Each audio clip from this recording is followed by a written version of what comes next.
Аялды эркек киши чындап сүйсө, ага белек берет, гүл берет, мишка берет, ага убакыт бөлөт, кафелерге алып барат, кымбат. Бир отурганда 5000 сомду жеп коюшат, о саякаттарга алып чыгат, Дубай, Европа, ар жерге эс алгандар алып барат деген түшүнүктөгү адамдар пайда болуп атат да. Чындап сүйгөн адам күндө белек берет, күндө жүрүш керек ошо менен. Деген түшүнүктөгү адамдар бар, бул таптакыр туура эмес.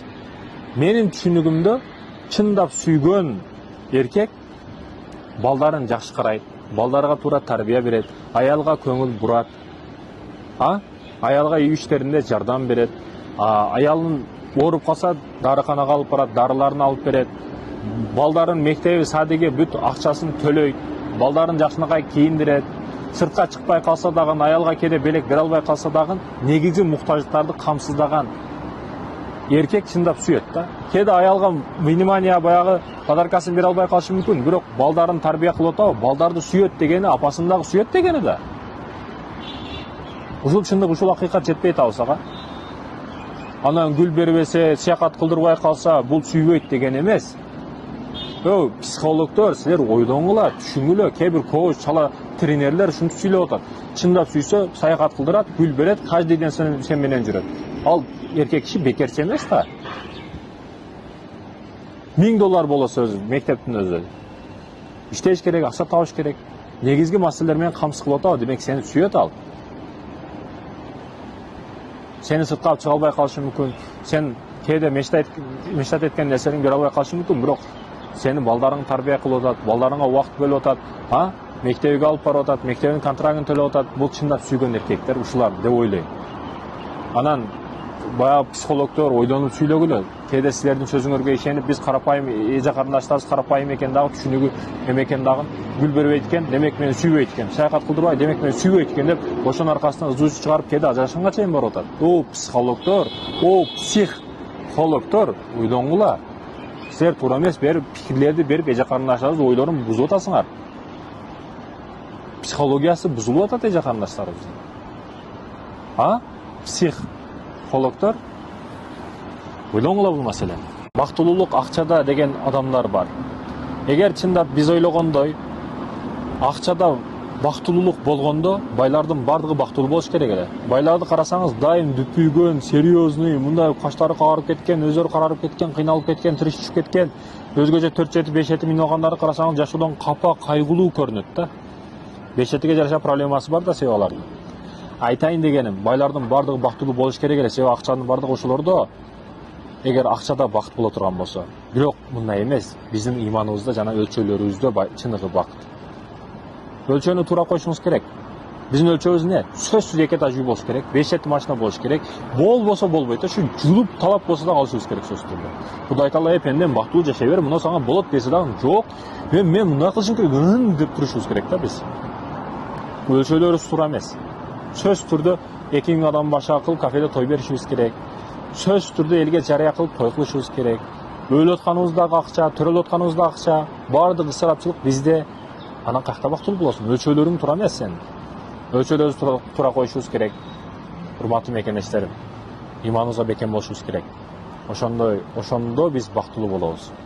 Эгер шүгүр кылсак, биз бактылуу болобуз. Шүгүр кылбаган пендеге Россияны берип койсоң да ал шүгүр кылбай, бактылуу боло албайт. Ыстык, ысып кетти, өлтүрө турган ыстык болду деп айтканга кыбыз жок. Жамыр жауса жамыр жаап атат, дене жааш керек, суук болуп кетти, ыстык болуп кетти. Бизге өзү не жагат адамзатка, айтыңыздарчы. Бизге не жагат? Аллах Таала мен заманмын дейт. Заманды сөгүшөт дейт да. Сөккөнгө акыбыз жок, арзанганга акыбыз жок. Биздин колубуздан погонаны алмаштырып коюш келбейт. Сенин колуңдан келбеген, духуң жетпеген иштерге аралашпа. Кудайдын ишиге аралашпа дегеним да. Биз шүгүр кылганды билишибиз керек. Ыстыкка муктаждар канча? Бул жакта 1000 бай, бизге жамырды кереги жок деп атат. Бул жакта бир жетим бала, мага жамыр бер Аллахым деп атса, ошонун себебинен, жетим баланын себебинен 1000 байдын дуасы кабыл болбойт, жетимдик кабыл болуп, жамыр жайы берет. Айтайын дегеним, биз өлчөлөрүбүздү туура коюшубуз керек. Аллахтын погодасы. Ысык дегенге акыбыз жок. Бүгүн кичине ысып кетсе, ысып кетти. Сауд Арабияга барып көргүн, Дубайга барып көргүн. Мен барган жерлерден эң ошол жакпаган жер Дубай болгон. Неге? Чыга албайсың, күнүз дагы көчөгө чыга албайсың. Ушунчалык терлер агып кете берет. Айтайын дегеним, ыстык жерлер өтө эле ыстык. Сіз суық деп ысыкөлгө кирип кетейин деп музак деген жериңизде кайнатып коет, кайнак булак кылып коет Кудай Таала. Каалоосу ошондой боло турган болсо бол деген нерсе жетиштүү. Ошондуктан биз ыстык экен, суук экен, андай экен, мындай экен деп катын чалып коюштун кереги жок. Эркек болуш керек. Арзанбашыбыз керек. Сиз качан мындай маселелерди токтотуп, өзүңүзгө тиешелүү маселелерди өзүңүзгө алган учуруңузда жашооңуз жакшы болот. Анан Кудайдын ишиге киришип, мыйзамдын ишине киришип, аяктын бияктын ишиге кирише берсеңиз, проблемадан башыңыз чыкпай калат. Азыр ылдыйракта кичине балык кармап, балыкка чыгып, эс алуу, мээге стресстен арылуу, ойлордон, аш ойлордон, мындайча айтканда, эгерде тынчтыкты кааласаң сууга кел дейт да. Биринчиден стресстен арылтат, кайгырганда кайгыңды жоготот. Анан ушундай жерлерге келип алып, зикир кылып, она ушу куштар не куштар? Кана сами көрсөтсөң, она ортодо турган кара куштар. Аты бирдеке, мына кекиртеги мындай чоң болот, балыгын ошол жерге тышап алат экен, азыгын. Сонун куштар, машалла. Өзгөчө көлдөрдөн, өзгөчө куштардан бири. Машалла, табаракалла. Айтор көлгө, сууга жакыныраак, дарыяга жакыныраак болгон жакшы, табиятка, жаратылышка жакыныраак болгон жакшы. Анан шаардын тыгыны, шаардын кыйынчылыгы сизди кыйнап койгондо, мындай айылга келип, же шаардан сыртка чыгып, тоолордо жүргөн, бул чындап өзгөчө нерсе. Зикир кылып отурганга нежесин ушундай жерлерде. Бул даракты карасаңыз, жашоодогу ийгиликтүү адамдар ушул дарак сыяктуу да. Эч нерсеси көрүнбөйт, аркасы көрүнбөйт, аркадагы кыйынчылыктары көрүнбөйт, базарда тачка түрткөн күндөрү, түнкүсү уйкусуз өткөргөн күндөрү, эч нерсесин көрбөйт, анан бай десе эле бай деп ушинтип ийгиликтерин гана көрөт да. Ийгиликтерин көрөт. Эми буну мындайча көрсөтсөң сами. Мына жагын карасаңыз, арт жагын. Арт жагында, урматтуу мекендешим, бардык кыйынчылыктары келип чыгат да мына жерде. Ийгиликтүү адамдар ушул дарак сыяктуу. Артын көрсөтпөйт да булар болгону. Артыдагы өткөзгөн кыйын күндөрүн көрсөтпөйт, билдирбейт адамдарга. Болбосо, ошо кедейлерден дагы көбүрөөк кыйналган аларчы ошо байлыкка, ошол нерсеге жетиш үчүн. Айтайын дегеним, уйкусуз күндөр, уктабаган түндөр, баягы дарыга жетпей калган күндөр, ачка калган түндөр, бардыгы, урматтуу мекендешим, мына арттан көрүнүп турат. Буну болгону билдирбейт, сиздер болгону красота жагын, алды жагын көрөсүздөр. Ар бир бай сөзсүз кыйналган. Ар бир бай ийгиликтүү адам кедейликтен чыккан. Унутпаңыздар. Бойдок кыздар турмушка чыккыла, биздин дүйнө жүзүнүн мындай эле келип багынтып алып коюшубуздун жалгыз бир жолу бул көбөйүшүбүз керек. Биз азыр 8 миллионго жетип калдык. Мына мисалы кошуна өлкө Өзбекстан мисалга алайлы. 15 жыл мурда булар 15 миллион, 20 миллион эле да. Азырчы 40 миллион, 40 миллион. Путин мырза айтканда, каждый год 1 миллиондон кошулуп атат. Нени айткым келет? Көбөйүшүбүз керек. Бойдок кыздар турмушка чыккыла, бойдок эркектер үйлөнгүлө, көбөйүшүбүз керек. Бул эң чоң проблема, бүгүн азайып кетишибиз. Көбөйүшүбүз керек. Мурда ата бабалар 7-ден 8-ден 10го чейин туудуруп салган экен дагы, ошонун эсебинен бүгүн биз 8 миллионбуз. А бүгүнчү яличке болуп, фигурам керек, мага мындай кылышым керек деп төрөбөйм деп эптеп экин төрөгөндөр ойдоңгула, кыргызга салым кошкула, көбөйгүлө, өскүлө, өңгүлө.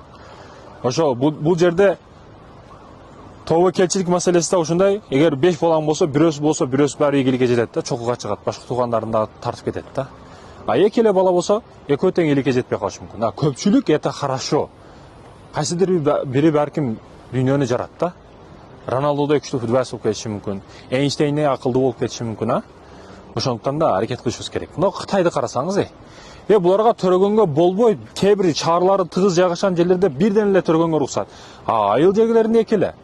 Экиден ашыкча мүмкүн эмес. Болсо 1,5-2 миллиардга кетип атат буларчы. Эми ошондой көп сандуу Кытай да, дүйнөнүн 3-күчү күчү азыр, Америка, Россия, анан Кытай. Ошондой күчтүү державага чыгып кетти бул Кытай. Эми элестетиңиз, буларга 5-тен 10дон тууганга уруксат берип койсо, бакканга уруксат берип койсо, бары жок Кытай болуп кетет да.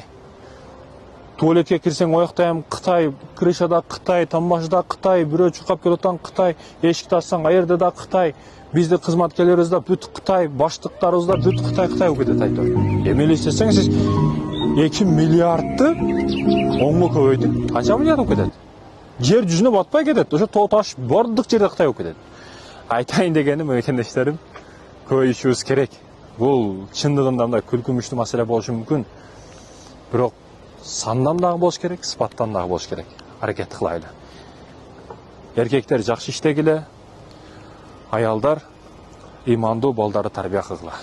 Сапар кыл. Сапарга кеткен адам кетип атканда башка адам, келип атканда башка адам болот. Ал жердеги дарактар, ал жердеги көлдөр, ал жердеги дарыялар, суулар, чөлкөмдөр, чөлдөр, адамдар, жаңы маданият, жаңы адеп ахлак, жаңы кулк мүнөз, жаңы королор, жаңы мөмө жемиштер, бүт бардыгы не? Адамга энергия, күч, акыл, парасат берет. Ошондуктан да сапарга кетип аткан адам башка, кайтып келгендеги адам башка, экөө башка адам болуп келет. Сапарга көбүрөөк чыгышыбыз керек. Сапар жаңы маданиятты, жаңы күчтү, жаңы акчаны, жаңы бизнести бардыгын үйрөтө турган бул бизге сапар.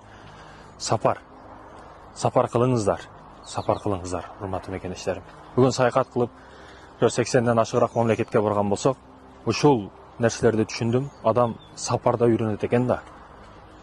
Кээде китептен, кээде адамдар, кээде устаздары үйрөтпөгөн нерсени адам сапарда үйрөнөт экен. Себеби сапарда жалгыз экенсиң да. Ар бир нерсени жалгыз кылышка мажбур кыла турган бул сапар экен. Сапардан күч, сапардан энергия аласың, сапардан билим аласың. Ошондуктан да окуган адам билимдүү, сапар кылган адам парасаттуу да. Билим менен парасаттын айырмасы өтө күчтүү. Парасат билип, ар бир нерсени билип алдын ала кылуу, билим кайда ошол нерсе келгенде бирөө айтканда кылуу. Ойлонуңуздар.